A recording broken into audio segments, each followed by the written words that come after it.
স্বাগত। বিরতিহীন সংবাদ রাত ৯টায় বাংলাদেশের সঙ্গে আছি গোলাম এবং আমি সুমনা সিমি। শুরুতেই জানাচ্ছি শিরোনামগুলো। কিছুক্ষণ পর বাইডেনের মার্কিন প্রেসিডেন্টের শপথ, হোয়াইট হাউস ছাড়লেন ডোনাল্ড ট্রাম্প।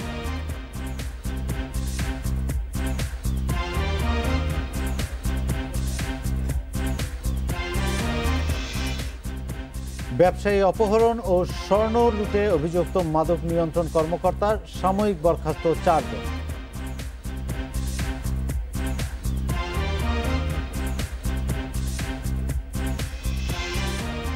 ভারত থেকে ২০ লাখ ডোজ করোনা টিকা আসছে কাল। ৮ ফেব্রুয়ারি থেকে শুরু প্রয়োগ।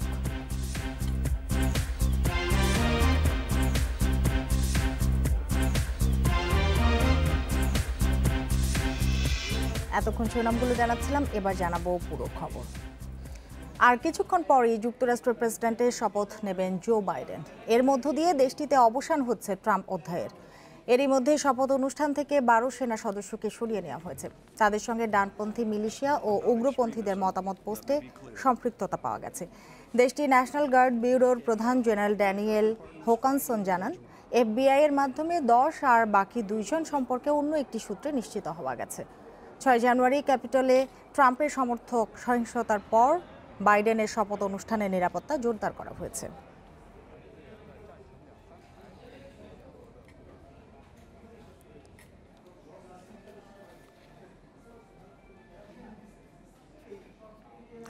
এ বিষয়ে কথা বলতে যুক্তরাষ্ট্র থেকে যোগ দিয়েছেন সহকর্মী SM সোলাইমান। শপথ অনুষ্ঠানটি ঠিক কখন নাগাদ শুরু হবে, প্রস্তুতি সার্বিক কেমন দেখছেন আপনি? Have a wonderful life, see you soon. এই কথাই, এটাই ছিল বিজয়ী প্রেসিডেন্ট ডোনাল্ড ট্রাম্পের শেষ বক্তব্য। এরপরে এয়ারফোর্স ওয়ানে উড়ে উনি চলে গেছেন ফ্লোরিডার সেই পাম বিচে। এখানকার এখন সকাল 10টায়, সকাল 8টা 20 মিনিটে উনি ছেড়েছেন হোয়াইট হাউস এবং উনার বক্তব্যের উদ্দেশ্যে সংক্ষিপ্ত বক্তব্য দিয়ে ছেড়ে গেলেন। তারপরে নতুন প্রেসিডেন্ট জো বাইডেন রাষ্ট্রীয় অতিথি ভবন বেলরোজ থেকে উনি বেরিয়ে এসেছেন এবং তিনি সেখানকার একটি সার্চে, স্থানীয় হোয়াইট হাউসের পাশে একটি সার্চে তিনি তার কর্মকর্তাদের দিয়ে তিনি প্রার্থনা করেছেন এবং এখন থেকে 1 ঘন্টা পরে তার শপথ অনুষ্ঠান শুরু হবে এবং সেই শপথ অনুষ্ঠান পাঠ করাবেন যুক্তরাষ্ট্রের প্রধান বিচারপতি এবং সেখানে উপস্থিত থাকবেন ভাইস প্রেসিডেন্ট কমলা হ্যারিস এবং উপস্থিত থাকবেন বিদায়ী ভাইস প্রেসিডেন্ট মাইক পেন্স। আপনি যেমনটা বলেছেন যে এবং জো বাইডেন তার 127 বছরের পুরনো পারিবারিক যে বাইবেল, সেই বাইবেল হাতে নিয়ে তিনি শপথ বাক্য পাঠ করবেন এবং আপনি যেমনটা জানেন প্রেসিডেন্ট জো বাইডেনে যুক্তরাষ্ট্রের ইতিহাসে 46তম প্রেসিডেন্ট এবং তিনি দ্বিতীয় ক্যাথলিক প্রেসিডেন্ট হিসাবে হোয়াইট হাউসে যাচ্ছেন। আর আমি যদি বলি যে ইতিমধ্যে অলরেডি ক্যাপিটাল হিলের যে অতিথিদের জন্য যে আয়োজন করা হয়েছে, যে সে অভিষেক ইতিমধ্যে অতিথিরা আসা শুরু করেছেন এবং president Donald Trump white House ছেড়ে যাওয়ার পরে এখন সর্বশেষ মুহূর্তে চলছে, শেষ মুহূর্তে পরিষ্কার পরিচ্ছন্নতা এবং মালামাল শিফটিং এর কাজ। কারণ পুরাতন প্রেসিডেন্টের ব্যবহৃত সব জিনিস সেগুলো ফেলে দিয়ে এবং নতুন প্রেসিডেন্টের সমস্ত ফার্নিচার এবং সমস্ত ক্লিনিকের কাজ চলছে। এরপরে উনি শপথ বাক্য এবং জনগণের উদ্দেশ্যে বক্তব্য দেন, তারপরে তিনি হোয়াইট হাউসে যাবেন এবং সেখান থেকে কথা রয়েছে যে আজকেই উনি 10টি নির্বাহী আদেশে উনি স্বাক্ষর করবেন। আরেকটি বিষয় জানতে চাই যে এরই মধ্যে শপথ অনুষ্ঠান থেকে 12 সেনা সদস্যকে সরিয়ে নেওয়া হয়েছে। সার্বিক নিরাপত্তা ব্যবস্থা নিয়ে কি কি তথ্য আপনার কাছে আছে? আপনি যেমনটা বলেছেন যে 10 জনের সাথে বিভিন্ন জঙ্গি সূত্রতার কারণে এবং তারা বিভিন্ন ছবি পোস্ট করার কারণে 10 জনকে সরিয়ে দেওয়া হয়েছে এবং আরো 2 জনের বিরুদ্ধে স্পেসিফিক অভিযোগ থাকে তাদেরকে সরিয়ে দেওয়া হচ্ছে। আসলে এফবিআই গত 6 জানুয়ারির পর থেকে এফবিআই খুব তৎপর রয়েছেন এবং তারা খুব বিষয়টা খুব নির্বিবাদভাবে পর্যবেক্ষণ করছেন। আপনি যেমনটা জানেন যে নিরাপত্তা 125,000 শুধু ন্যাশনাল গার্ড অর্থাৎ সেনাবাহিনী নিয়োগ করা হয়েছে এই শপথ গ্রহণ অনুষ্ঠানে, যেখানে মধ্যপ্রাচ্যে যত সৈন্য পাঠানো হয়েছে যুক্তরাষ্ট্র থেকে তার সাথে দ্বিগুণ সৈন্য সেখানে মোতায়েন করা হয়েছে। 10,000 লোকের জন্য 25,000 সৈন্য নিয়োগ করা হয়েছে। শুধু তাই নয়, শুধু নিয়োগ সহ আশেপাশের সমস্ত স্টেট থেকে পুলিশের চৌকস কর্মকর্তা নেওয়া হয়েছে এবং সার্বিক নিরাপত্তার চাদরে ঢেকে দেওয়া হয়েছে আজকের এই অভিষেক অনুষ্ঠান। সেটা একটা ইতিহাস, যুক্তরাষ্ট্রের রাজনৈতিক ইতিহাস। এস এম সুলাইমান, আপনাকে অনেক ধন্যবাদ আমাদের সাথে যোগ দেবার জন্য। যুক্তরাষ্ট্রের 46তম প্রেসিডেন্ট জো বাইডেন। একেবারেই সাধারণ একটি পরিবার থেকে উঠে আসা বাইডেনকে প্রেসিডেন্ট হওয়ার জন্য পাড়ি দিতে হয়েছে দীর্ঘ 50 বছরের রাজনৈতিক জীবন। প্রেসিডেন্ট হওয়ার স্বপ্ন দেখেছিলেন তারুণ্যে, প্রথম সিনেটর হওয়ার পরই, যদিও একসময় রাজনীতি ছেড়ে করতে চেয়েছেন আত্মহত্যা। জোসেফ রবিন টি বাইডেন জুনিয়র, যাকে আমরা চিনি জো বাইডেন নামে, যুক্তরাষ্ট্রের এই প্রেসিডেন্টের জন্ম ও ছেলেবেলা কেটেছে পেনিসিলভানিয়া অঙ্গরাজ্যের স্কার্টন শহরে, যেখানে বসবাসকারীদের অধিকাংশই ছিলেন শ্রমিক। বাইডেনের জন্মের আগে তার বাবার আর্থিক অবস্থা ভালো থাকলেও পরে তারা দুর্দশায় পড়েন। একটি গাড়ির দোকানের বিক্রয়কর্মী ছিলেন জো বাইডেনের বাবা জোসেফ বাইডেন সিনিয়র। পড়ার খরচ জোগাতে স্কুলে ধোয়া মোছা ও বাগান পরিষ্কারের কাজ করেছেন জো বাইডেন। স্কুল জীবনে ছিলেন তুখোড় ফুটবল খেলোয়াড়। ইতিহাস ও রাজনীতি বিজ্ঞান বিষয়ে ডেলাওয়ার বিশ্ববিদ্যালয় থেকে স্নাতক ডিগ্রি এবং সিরাকাউজ বিশ্ববিদ্যালয় থেকে 1968 সালে আইনে স্নাতক ডিগ্রি অর্জন করেন বাইডেন, আর এরপরই জড়িয়ে পড়েন রাজনীতিতে। 1970 সালে নগর পরিষদের নির্বাচনে বিজয়ী হওয়ার মধ্য দিয়ে শুরু হয় তার রাজনৈতিক জীবন। 1972 সালে মাত্র 30 বছর বয়সেই সিনেট নির্বাচনে হারিয়ে দেন প্রতিদ্বন্দ্বী অভিজ্ঞ রিপাবলিকান সিনেটরকে। যুক্তরাষ্ট্রের ইতিহাসে 5ম তরুণ সিনেটর হয়ে যান। ডেমোক্র্যাটদের ভরাডুবির ওই সময়ে বিজয়ী হয়ে আর পেছনে ফিরে তাকাতে হয়নি তাকে। সিনেটর নির্বাচিত হন মোট 6 বার। তবে বাইডেনের জীবনের সবচেয়ে বড় ট্র্যাজেডি ঘটে তার প্রথমবার সিনেটর নির্বাচিত হওয়ার পর। বাইডেন ভালোবেসে বিয়ে করেছিলেন নেইলিয়াকে, কিন্তু ভাগ্যের নির্মম পরিহাস, নির্বাচিত হওয়ার কিছুদিন পরেই এক ভয়াবহ সড়ক দুর্ঘটনায় নিহত হন তার স্ত্রী নেইলিয়া ও মেয়ে নাওমি। গুরুতর আহত হয় তার 2 ছেলে। এরপর আত্মহত্যা করতে চেয়েছিলেন জো বাইডেন। তবে বেঁচে থাকা 2 ছেলের দিকে তাকিয়ে সিদ্ধান্ত পরিবর্তন করেন। হাসপাতালে ছেলের বিছানার পাশে দাঁড়িয়ে সিনেটর হিসেবে শপথ নেন। বাইডেন সিদ্ধান্ত নেন সিনেটর হওয়ার পর মার্কিন যুক্তরাষ্ট্রের প্রেসিডেন্ট হওয়ার যে স্বপ্নের কথা তার ভালোবাসার মানুষটিকে বলেছিলেন তা বাস্তবায়ন করবেন। তবে প্রেসিডেন্ট হওয়ার পথটি তার জন্য সহজ ছিল না। 1988 সালের প্রেসিডেন্ট নির্বাচনে প্রার্থী হয়েছিলেন জো বাইডেন। তবে সে সময় মনোনয়ন পাওয়ার প্রতিযোগিতা থেকে নিজেকে প্রত্যাহার করে নিতে বাধ্য হন তিনি। এর 20 বছর পর আবারও 2008 সালে প্রেসিডেন্ট পদপ্রার্থী হওয়ার লড়াইয়ে নামেন বাইডেন। তবে সেবার মনোনয়ন পান বারাক ওবামা। বাইডেন হন ভাইস প্রেসিডেন্ট। 2009 থেকে 2017 সাল পর্যন্ত ছিলেন ভাইস প্রেসিডেন্ট। তবে হাল ছাড়েননি বাইডেন। স্বপ্ন অর্জন করতে সফল হলেন দীর্ঘ 50 বছরের রাজনৈতিক জীবন পার করার পর 2020 সালে। প্রতিপক্ষ ট্রাম্পকে পরাজিত করে হলেন মার্কিন যুক্তরাষ্ট্রের 46তম প্রেসিডেন্ট। দীর্ঘ 50 বছরের রাজনৈতিক জীবনে বাইডেনের বিরুদ্ধে আছে সমালোচনাও। 1988 সালে প্রেসিডেন্ট নির্বাচনে প্রার্থী হলে তার বিরুদ্ধে আনা হয় অন্যের বক্তব্য ও লেখা চুরির অভিযোগ। আছে যৌন নির্যাতনের অভিযোগও।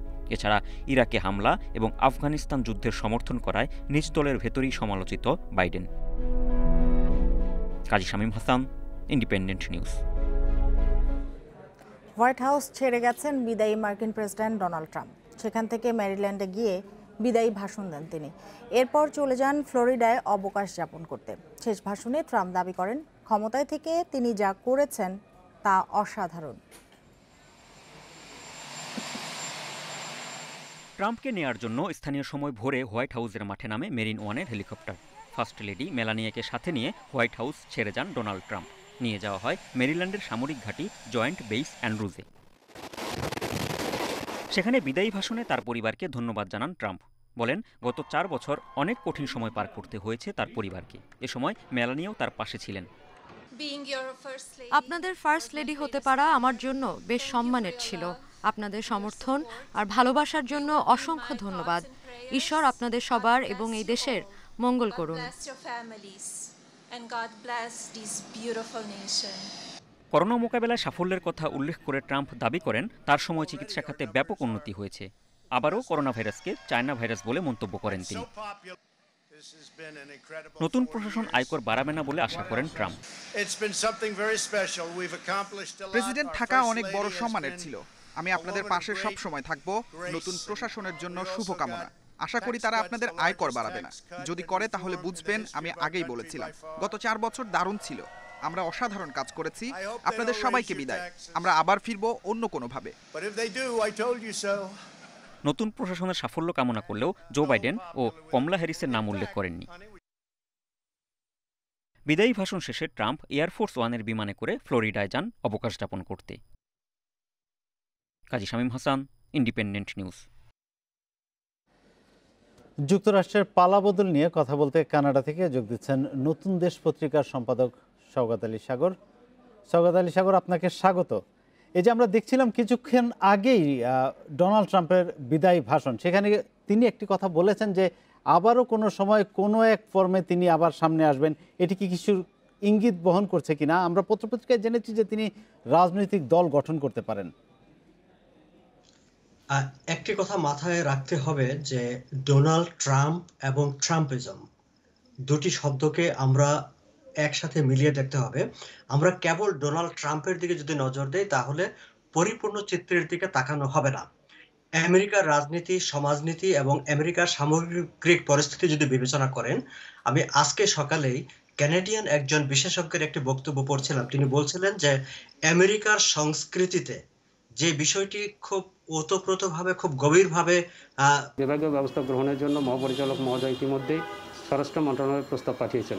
অবশিষ্ট যে 4 জন আছে কর্মচারী, একজন এএসআই আছে, 2 জন সিপাই আছে আর একজন গাড়ি চালক, তাদের বিরুদ্ধে বিভাগীয় ব্যবস্থা গ্রহণ আমার মহাপরিচালক মহোদয় করবেন। এ ধরনের অপকর্ম করলে সংস্থার পক্ষ থেকে কোনো ছাড় দেওয়া হবে না বলেও জানায় মাদক নিয়ন্ত্রণ অধিদপ্তর। বন ইবনে কামাল, ইন্ডিপেন্ডেন্ট নিউজ, ঢাকা। পিকে হালদারের মামলায় সন্দেহভাজন 83 জনের বিরুদ্ধে দুদক কোনো পদক্ষেপ নিয়েছে কিনা তা জানাতে হবে আগামীকাল। বিচারপতি নজরুল ইসলাম তালুকদার এবং বিচারপতি মহিউদ্দিন শামীমের হাইকোর্ট বেঞ্চ এ আদেশ দিয়েছে। একই সঙ্গে পিপলস ইন্টারন্যাশনাল লিজিংয়ের চেয়ারম্যান এবং সাবেক শিক্ষা সচিব এনআই খানের নাম বাদ দিতে অবসায়ক এবং বাংলাদেশ ব্যাংকের উপমহাব্যবস্থাপকের আবেদনের আদেশও দেওয়া হবে একই দিন। 83 জনের তালিকায় ভুলে এনআই খানের নাম যুক্ত হয়েছে জানিয়ে তা প্রত্যাহার চেয়ে করা আবেদনটি গভর্নরের অনুমোদন ছাড়াই করা হয়েছে বলে আদালতকে জানিয়েছেন ডেপুটি অ্যাটর্নি জেনারেল। এর আগে পিপলস লিজিংয়ের আমানতকারীদের আবেদনে এনআই খান সহ 25 জনের দেশ ত্যাগে নিষেধাজ্ঞা দেয় হাইকোর্ট। বাংলাদেশ ব্যাংকের একজন ডিজিএম আসাদুজ্জামান, উনি একজনের সাপোর্টে, এনআই খানের সাপোর্টে উনি পক্ষভুক্ত হতে চেয়েছেন, কিন্তু যিনি ডিজিএম আসাদুজ্জামান উনি কোনো অথরাইজেশন লেটার বাংলাদেশ ব্যাংকের গভর্নরের কাছ থেকে আনেন নাই। আমি তাৎক্ষণিক বাংলাদেশ ব্যাংকের গভর্নরের সাথে কথা বলেছি। এই ব্যাংক অ্যাকাউন্টটার ফ্রিজ আছে বিএফআই আবেদনে। বিএফআইও একটা ব্যাংক জব্দ করতে পারে শুধুমাত্র 30 ডেজ। এই 30 ডেজ করে করে উনি 7 বার পর্যন্ত জব্দ চাইতে পারবে। এই 7 বারের পরে বিএফআইয়ের কিন্তু আইনি কোনো ক্ষমতা নেই। তখন যেই তদন্তকারী সংস্থা, অনুসন্ধানকারী সংস্থা, ধরুন দুর্নীতি দমন কমিশন অথবা আপনার সিআইডি, তাদের আবেদনের ভিত্তিতে জব্দ হতে হবে। অবশেষে দুর্নীতি দমন কমিশন দুদকের জিজ্ঞাসাবাদের মুখোমুখি হলেন ডেপুটি অ্যাটর্নি জেনারেল জান্নাতুল ফেরদৌসী রূপা। এর আগে দুদকের তলবকে চ্যালেঞ্জ করে হাইকোর্টে রূপা রিট করলে ডিসেম্বরে দুদকের তলবকে বৈধতা দেয় আদালত। অবৈধ সম্পদ অর্জন ও ক্ষমতার অপব্যবহারের অভিযোগ রয়েছে তার বিরুদ্ধে। জিজ্ঞাসাবাদের জন্য ডেপুটি অ্যাটর্নি জেনারেল জান্নাতুল ফেরদৌসী রূপাকে প্রথম দফায় গত 4 নভেম্বর হাজির হতে বলে চিঠি দেয় দুর্নীতি দমন কমিশন দুদক। ঘুষ নিয়ে জিকে শামীমকে জামিন পেতে সহায়তা ও অবৈধ সম্পদ অর্জনের অভিযোগ ছিল তার বিরুদ্ধে। তবে অসুস্থতার কারণ দেখিয়ে সে তলবে হাজির হননি তিনি। পরে হাইকোর্টে খারিজ হয় তলবি নোটিশের বৈধতা প্রশ্নে তার করা রিট। এতে 27 জানুয়ারির মধ্যে তাকে হাজির হতে চিঠি দেয় দুদক। সময় শেষ হওয়ার 7 দিন আগে বুধবার দুপুরে দুদক কার্যালয়ে আসেন রূপা। বিকেল 5টা পর্যন্ত তাকে জিজ্ঞাসাবাদ করেন দুদকের উপপরিচালক মোহাম্মদ ইব্রাহিম। পরে নিজেকে নির্দোষ দাবি করে জানান ষড়যন্ত্রের শিকার হয়েছেন তিনি। জামিন দেওয়ার ক্ষমতা একমাত্র আদালত। জামিন দেওয়ার ব্যাপারে মাননীয় আদালতের বিচারকগণ স্বাধীন। মামলার গুণাগুণ বিচার করে মাননীয় আদালত দেয়। তবে দুদক বলছে সুনির্দিষ্ট অভিযোগে রূপার সম্পদের খোঁজ করছে দুদক। তার অংশ হিসেবেই জিজ্ঞাসাবাদ করা হচ্ছে। অবৈধ প্রক্রিয়ার একটি জামিনের বিষয় ছিল, যেখানে তার অবৈধভাবে ক্ষমতার অপব্যবহার বা অবৈধ প্রক্রিয়ায় অংশগ্রহণের একটি বিষয় ছিল একজন আসামির। সেই কারণে তার বিরুদ্ধে দুদক থেকে অবৈধ সম্পদ আছে কি না এবং সেই বিষয়টি খোঁজ নেওয়া হয়েছে এবং খোঁজ নিয়ে তাকে ডাকা হয়েছিল। এছাড়া রূপার কাছ থেকে জাতীয় পরিচয়পত্র, পাসপোর্টের কপি ও আয়কর সনদ চেয়েছে দুদক। রিশাদ হুদা, ইন্ডিপেন্ডেন্ট নিউজ, ঢাকা। করোনা মহামারীতে অনেক দেশে অর্থনৈতিক মন্দা দেখা দিলেও বাংলাদেশ তা অনেকটাই এড়াতে পেরেছে বলে জানিয়েছেন প্রধানমন্ত্রী শেখ হাসিনা। সংকট মোকাবিলায় সরকার বিশেষ পদক্ষেপ নেয় তা সম্ভব হয়েছে। বুধবার জাতীয় সংসদ অধিবেশনে বিভিন্ন প্রশ্নের জবাবে তিনি এসব কথা বলেন। স্পিকার শিরিন শারমিন চৌধুরীর সভাপতিত্বে অধিবেশনে প্রশ্নোত্তর টেবিলে উত্থাপিত হয়।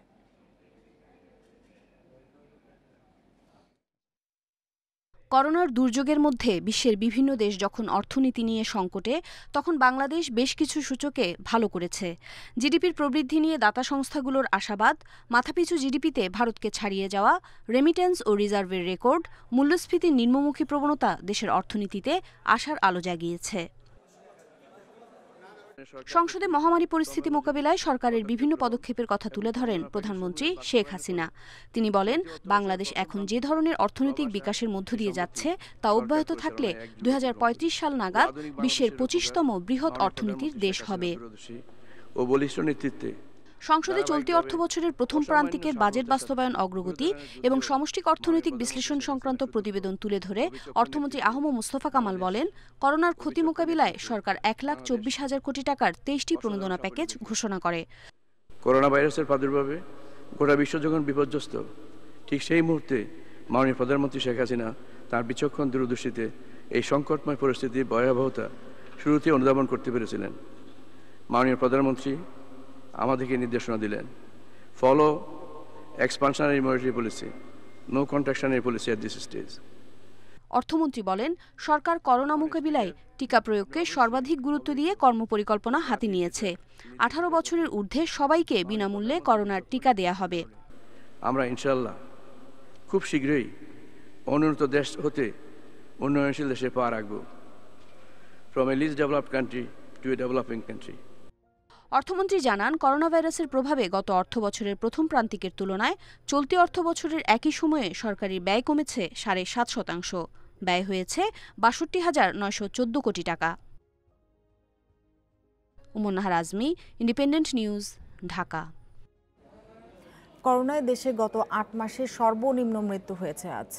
২৪ ঘন্টায় মারা গেছেন ৮ জন। এ নিয়ে মোট প্রাণহানি হল ৭,৯৫০ জনের। ১৯৯টি ল্যাবে ২৪ ঘন্টায় ১৫,৪১০ নমুনা পরীক্ষায় করোনা শনাক্ত হয়েছে ৬৫৬ জনের। পরীক্ষা বিবেচনায় শনাক্তের হার ৪.26%।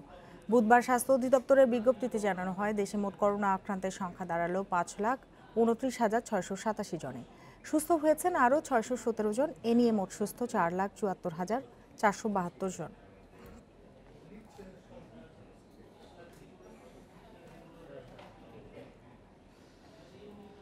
কাল সকালে ঢাকায় আসছে ভারতের দেয়া উপহারের ২০ লাখ ডোজ করোনা টিকা। ২৬ বা ২৭ জানুয়ারি ২৫ বিশিষ্ট ব্যক্তিকে টিকা দেওয়ার মাধ্যমে কুর্মিটোলা হাসপাতালে কর্মসূচির উদ্বোধন হবে। এরপর পরীক্ষামূলকভাবে ৪ থেকে ৫০০ জনকে টিকা দিয়ে ৭ দিন পর্যবেক্ষণে রাখা হবে। আর ৮ ফেব্রুয়ারি শুরু হবে মূল কর্মসূচি। প্রধানমন্ত্রীর কার্যালয়ে যৌথ সংবাদ সম্মেলনে এসব তথ্য জানানো হয়। বাংলাদেশকে ২০ লাখ ডোজ করোনার ভ্যাকসিন উপহার দিচ্ছে ভারত সরকার। অক্সফোর্ড অ্যাস্ট্রাজেনেকার এই টিকা গ্রহণে সব প্রস্তুতি শেষ। সংবাদ সম্মেলনেও জানানো হয়, প্রথম দফায় ৬০ লাখ মানুষ পাবেন ভ্যাকসিন।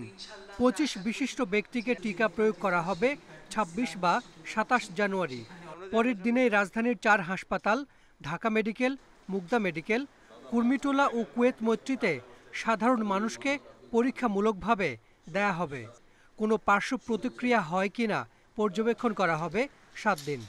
প্রথম দিন যাদেরকে দেওয়া হবে এর মধ্যে ডাক্তার, নার্স এবং ফ্রন্টলাইনে যারা কাজ করেছে তারা থাকবে।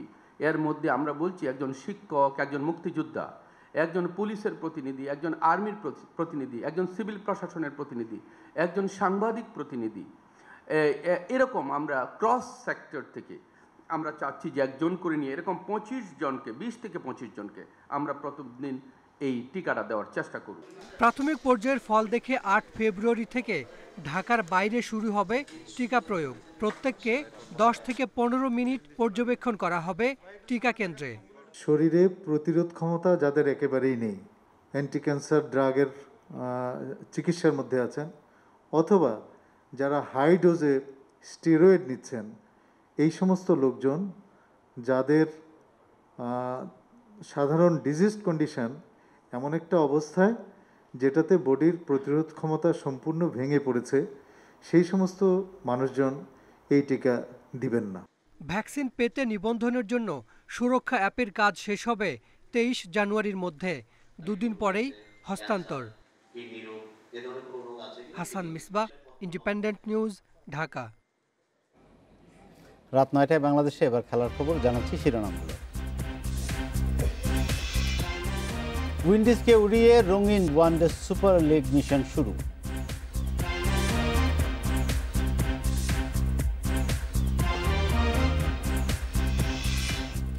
নিষেধাজ্ঞা থেকে ফিরেই হোম অফ ক্রিকেটে দ্যুতিময় সাকিব দুরন্ত বোলিংয়ে হয়েছেন ম্যাচ সেরা।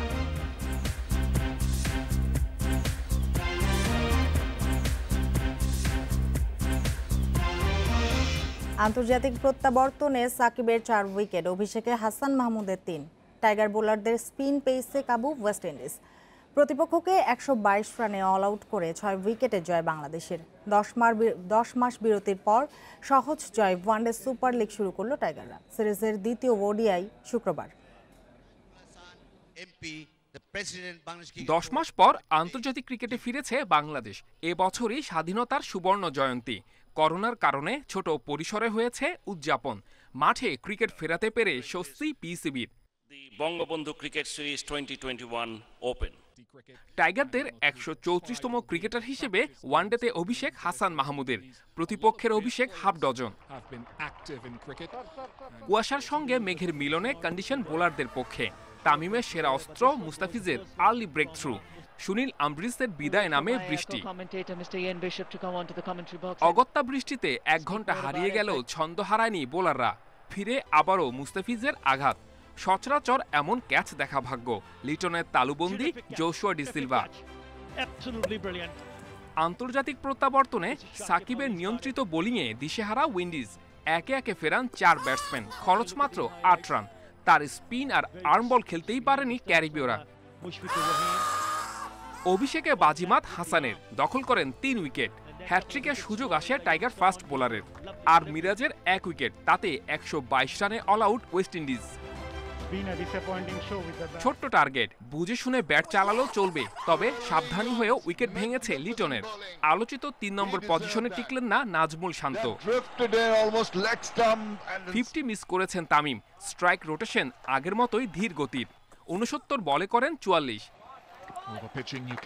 বোলিংয়ে ধার না কমলেও ব্যাটিংয়ে ছন্দ হারিয়েছেন। রানে ফিরতে আবারও অপেক্ষা বাড়ল। মাত্র 19 রান সাকিবের ব্যাটে। দীর্ঘদিনের বিরতিতে ব্যাটিংয়ে ঘাটতি থেকে গেছে টাইগারদের। এরপর মুশফিক মাহমুদুল্লাহ বছরের প্রথম জয় এনে দেন। Saiful Majumder, Independent News. নিষেধাজ্ঞা শেষে আন্তর্জাতিক প্রত্যাবর্তনে আলো ছড়িয়েছেন সাকিব আল হাসান। মিরপুরে উইন্ডিজের ব্যাটিং অর্ডার গুড়িয়ে দিয়েছেন। বিরতির পর প্রথম ম্যাচেই শিকার 4 উইকেট, সেজন্য খরচ মাত্র 8 রান। ব্যাটিংয়ের সুযোগ পেলেও খুব একটা ভালো হয়নি, করেছেন 19 রান। লাল সবুজ জার্সিতে ফেরার দিনে হয়েছেন ম্যাচ সেরা। নিজের এবং দলের পারফরমেন্সে খুশি সাকিব।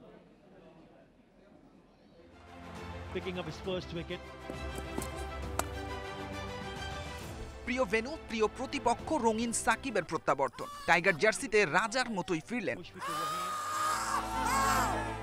নিষেধাজ্ঞা শেষে ফিরে উইকেটের জন্য 10 বল লেগেছে সাকিবের।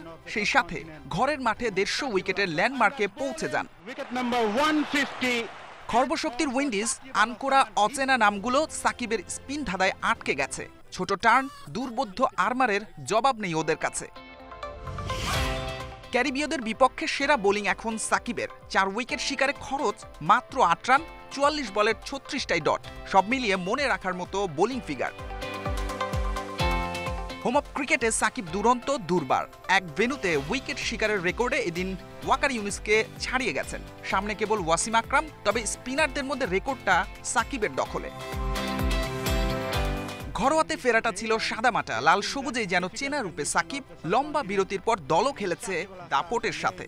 Feeling okay. Obviously, playing after 16-17 months is not easy, but happy the way I performed. ছোট টার্গেটে ব্যাটিংয়ের সুযোগও হয়েছে। বিশ্বকাপ হিরো 3 থেকে 4-এ নেমে খেলেছেন রোয়েশ হয়ে, সেট হয়েছেন, কিন্তু সেটাকে পূর্ণতা দিতে পারেননি। 43 বল খেলে করেছেন 19 রান। ম্যাচটা শেষ করে আসলে হয়তো শতভাগ তৃপ্তি নিয়ে প্রত্যাবর্তন মনে রাখতেন। তারপরও বোলার সাকিব এদিনের সেরা। সাইদ সাদি, ইন্ডিপেন্ডেন্ট নিউজ। করোনাকালে টেস্ট খেলুড়ে অন্য সব দেশই ক্রিকেটে ফিরেছে আগেই, বাংলাদেশের অপেক্ষাও শেষ হয়েছে। 10 মাস পর আন্তর্জাতিক ক্রিকেট ফিরল মিরপুরে। শুরুতে তাই ছোট্ট আনুষ্ঠানিকতার মাধ্যমে প্রতিপক্ষ উইন্ডিজকে ধন্যবাদ জানান বিসিবির সভাপতি নাজমুল হাসান পাপন। শূন্য গ্যালারিতে স্বাস্থ্যবিধি মেনেই হয়েছে প্রথম ওয়ানডে।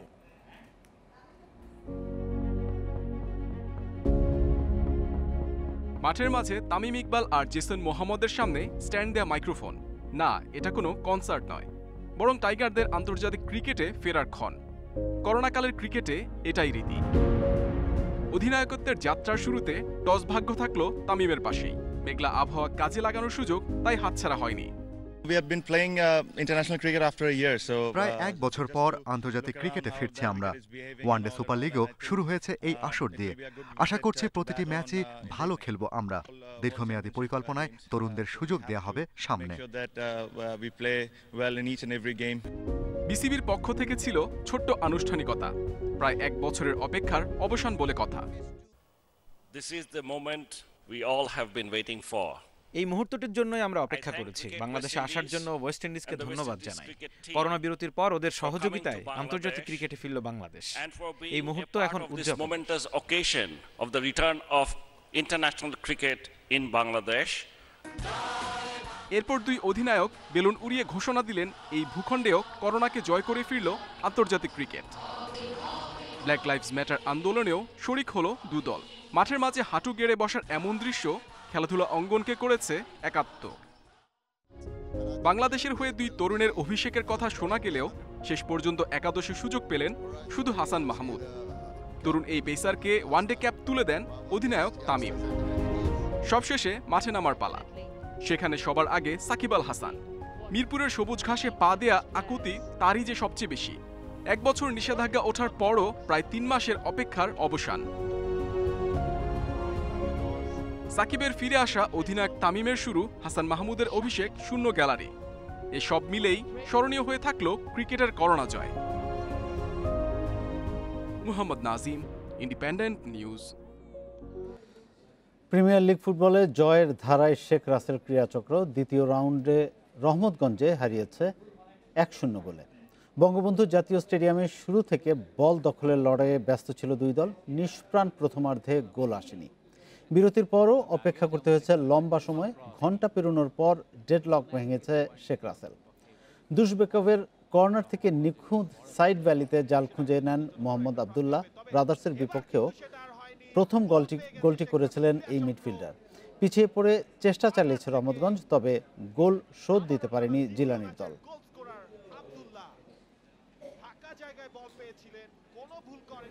আর এই ছিল খেলার খবরে। এবার অন্যান্য প্রসঙ্গ।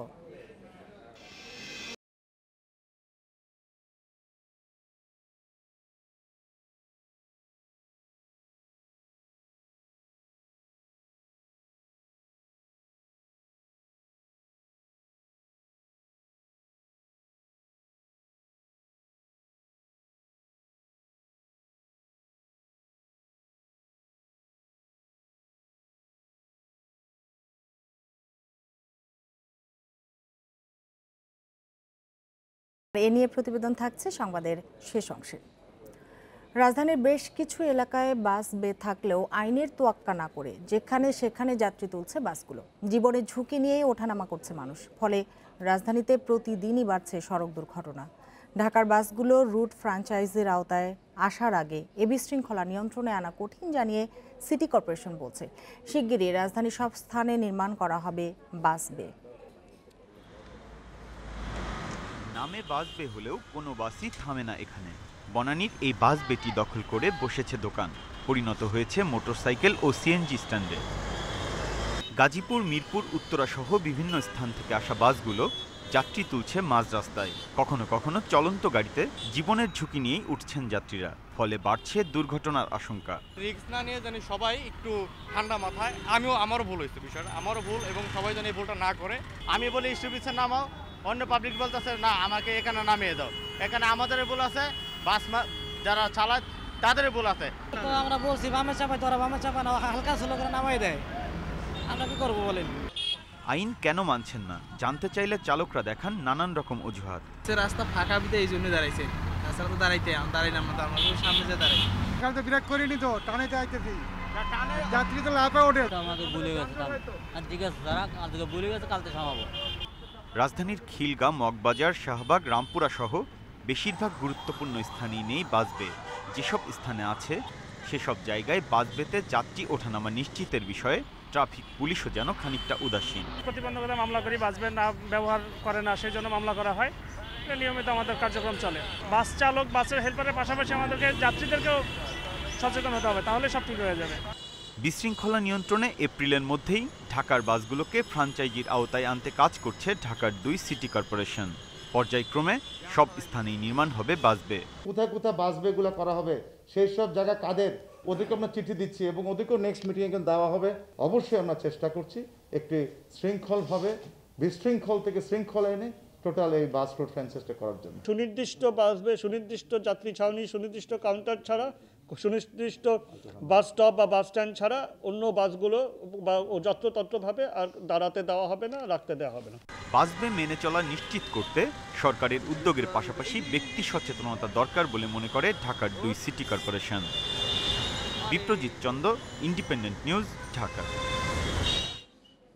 বুড়িগঙ্গা নদীর জমি উদ্ধারে রাজধানীর কামরাঙ্গীচরে তৃতীয় দিনের মতো উচ্ছেদ অভিযান চালিয়েছে বিআইডব্লিউটিএ। অভিযানে 50টির মতো অবৈধ স্থাপনা উচ্ছেদ করা হয়। কিছু স্থাপনার মালিকের দাবি, বৈধ কাগজপত্র থাকার পরও ভাঙা হচ্ছে স্থাপনা। তবে বিআইডব্লিউটিএ বলছে সব নিয়ম মেনেই চালানো হচ্ছে অভিযান।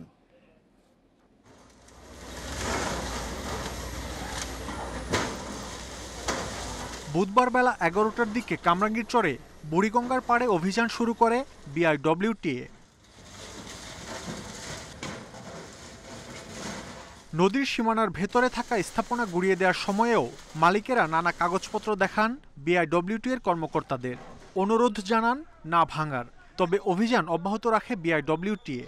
আমার উকিল সাহেব একটা কাগজ দিছে যেটা আপনি দেখাইয়েন যে আপনার মামলা ইনশাল্লাহ হয়ে যেতে আছে, সময় নাই দেখে আমার এই কাগজটা দিছে, এখন সেইটা মানলো না। সীমানা পিলার থেকেও আরো 32 ফিট ভিতরে নিতে আছে, এটা তো নেওয়া পারে না। আমরা আরএসসিএস আছে, আমাদের সবই ঠিক আছে। বিআইডব্লিউটিএ বলছে কামরাঙ্গীরচরে 2012 সালে নদীর যে সীমানা পিলার দেওয়া হয়েছিল তা সঠিক নয়। নদীর প্রকৃত সীমানার ভেতরে স্থাপনা না করতে বারবার নিষেধ করা হয়েছে বলেও দাবি সংস্থাটির। 79 নম্বর পিলার হতে 64 নম্বর পিলার পর্যন্ত সবগুলো পিলারে আপত্তিকৃত ছিল এবং এই পিলারগুলো স্থানভেদে 20 ফিট, 25 ফিট এবং সর্বোচ্চ 50 ফিট পর্যন্ত ভিতরে যাবে। এবং নতুন অ্যালাইনমেন্ট অনুযায়ী আমরা সবগুলো পিলারের গায়ে কতটুকু ভিতরে যাবে তা লিখে দেওয়া হয়েছে এবং গত 1 সপ্তাহ যাবৎ আমরা এই এলাকাতে মাইকিং করেছি কিছু সময় নিয়ে, যাতে এলাকাবাসী এই নির্দিষ্ট সীমানার বাইরে চলে যেতে পারে। 3 দিনে কামরাঙ্গীরচরে নদীর পাড়ের 2 শতাধিক অবৈধ স্থাপনা উচ্ছেদ করেছে বিআইডব্লিউটিএ।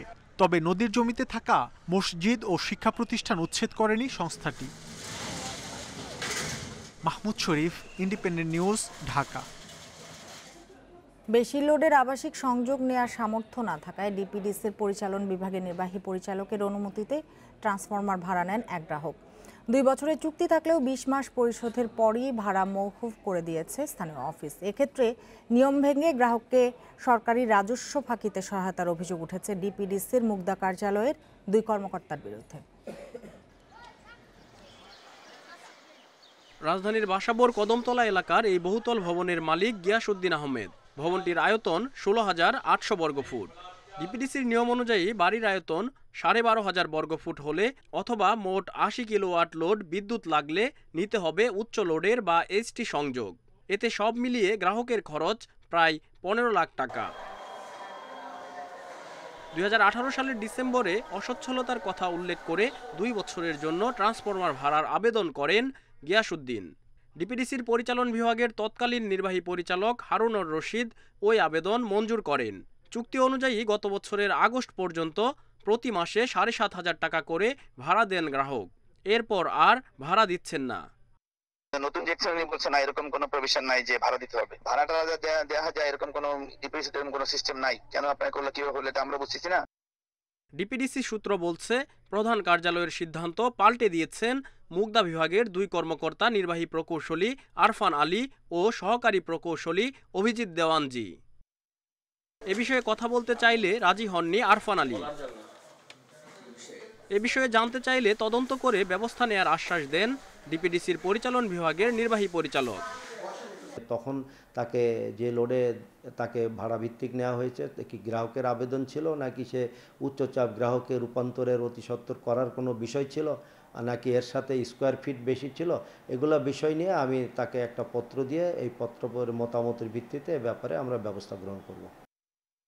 গ্রাহক ভোগান্তি কিংবা সরকারি রাজস্ব তছরূপ, ডিপিডিসিতে এ ধরনের অনিয়ম তদন্তে কমিটি হয়েছে অনেক। বেশিরভাগ ক্ষেত্রে কর্মকর্তাদের দায় থাকলেও তাদের বিরুদ্ধে শাস্তির ব্যবস্থা নেওয়া হয়েছে খুব কমই। Shariful Islam, independent news, Dhaka.